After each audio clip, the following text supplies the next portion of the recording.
Hi, everyone. Pastor Galen, lead pastor at Cheyenne Hills Church. Thank you so much for joining us on this podcast. We hope that these podcasts will be a real encouragement to you on your spiritual journey. You can also connect with Cheyenne Hills at CheyenneHills.org. Hope you enjoy the program.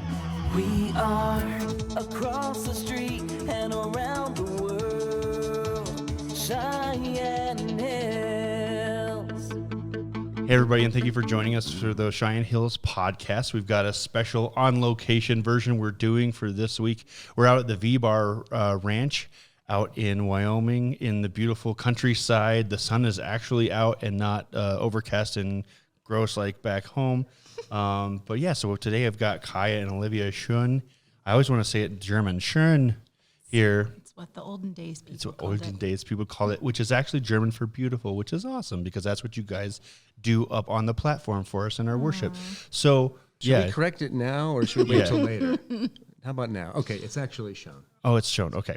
See, like I said, I keep wanting to say it in the German way. And I don't know why. I think you're in my phones with the umlaut over the O's too. Perfect. Just because.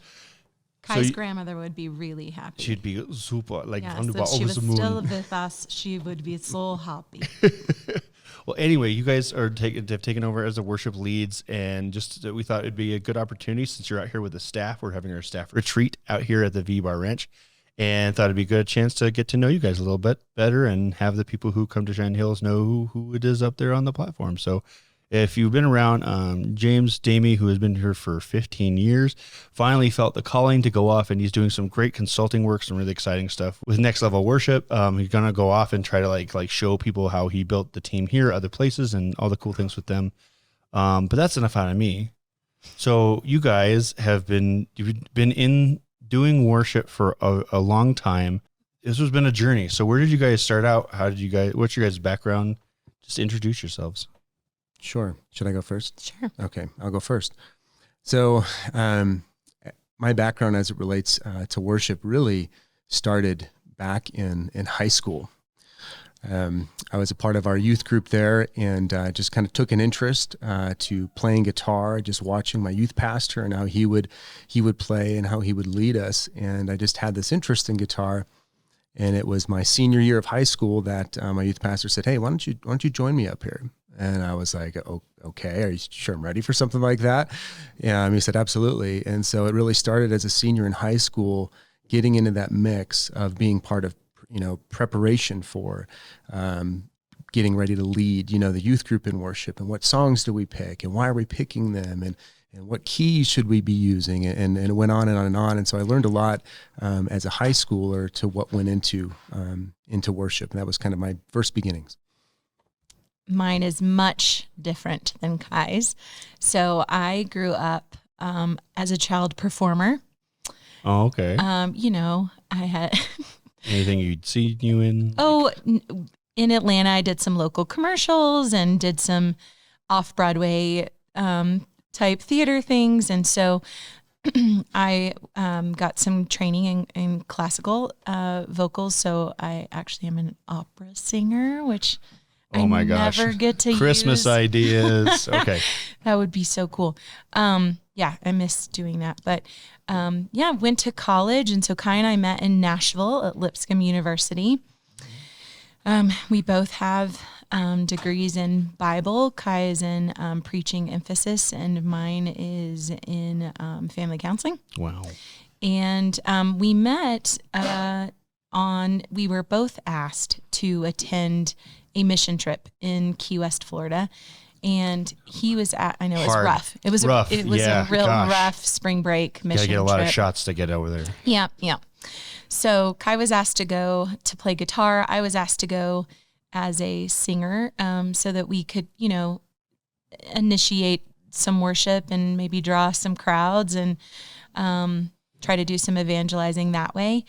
And honestly, I learned how to worship from Kai. I learned, You should see his face. He hadn't heard that before. I think we just broke some ground here. Well, I grew up in a pretty fundamentalist, non-instrumental church. And so I have a pretty good understanding of vocal parts and things like that, but have really never experienced what it was like to truly fall before the throne of Christ until I met Kai. And so it was quite a transition for me out of a performance background into what it really looks like to worship. So even it was so structured that it still became like it was like a performance when you were growing up. It felt like we're doing our parts, we have to hit our notes, and that's what we're doing up here. It's not we're up here to open our arms and give this up for Exactly. for Christ. Okay. Yeah, exactly. So so Key West. What about that? Do you remember feeling like maybe this is a thing that should keep happening? It's a very interesting question. The Key West trip, it was pretty amazing, but that was really how Olivia described it. God brought me into that group by being asked, and brought Olivia into that group by being asked, and it was on that trip that we got introduced to one another. And it was, after that trip that we realized this is something that we want to do together going forward. And so it was an incredibly pivotal time for both of us in our lives. Awesome. From then to now, what has been the evolution of your understanding of what it is to worship? What are you doing up there? What is your heart focused on? And what do you feel like your role is as worship leaders up on the platform in front of people? Can I start off on this one? Please Yeah. do. One thing I don't want to miss in this story is just how Olivia, shared that it's even hard for me to say. It was the first time that I heard that she experienced, worship and in getting to know me and how I approached, God in those times. And so that really blessed me. First of all, I want to tell you that. Secondly, it's amazing how God works, because Olivia's background in the Church of Christ, where it was all a cappella and no instruments. I went into this school and I thought, how can I learn anything about worship? What am I doing here? God, are you sure this is where you wanted me to be? And it took about 6 months of fighting about, why am I here? I play the guitar. Instruments must be in worship. That God just broke me. He humbled me. And I was able to enter into worship without a single instrument, just with a voice. And so that's when God taught me that worship has nothing to do with how well you play. If you play, it has everything to do about your heart. Mm-hmm. And so I learned the biggest lesson I could have ever learned about worship at school. So in Lipscomb. Yeah. Oh, wow. And I think God has, so we moved to Cheyenne right after college, right after getting married, knowing very few people. We moved out here for ministry. That's another story for another time. But, and so that kind of started our trajectory of worshiping together. And we've been married 19 years now, and cannot believe that we've been in Cheyenne this long. But so that's just kind of led up to where we are today. And we've learned a lot about one another. And I think that having a married couple lead worship is, well, it's special for both of us. It's easy for us. It's almost second nature. And so that gives us the element and the ability to be able to step outside of ourselves, because it's so easy for us, and we trust one another, and we know one another so well, and where his voice is going to go and where mine can go to match up to that we really are able to kind of step outside of ourselves and just also be in the presence of God, which is a gift. Well, that seems like if you can't do that, then there's not really a reason to be up there. If you're not up there for that, that's probably not, you probably shouldn't be up there either. Right. Well, I know that, and I can say from the tech side, one of the things we were excited about hearing that you guys were going to stay on was because I feel like that, I don't know, it's a Reagan phrase, trickle down.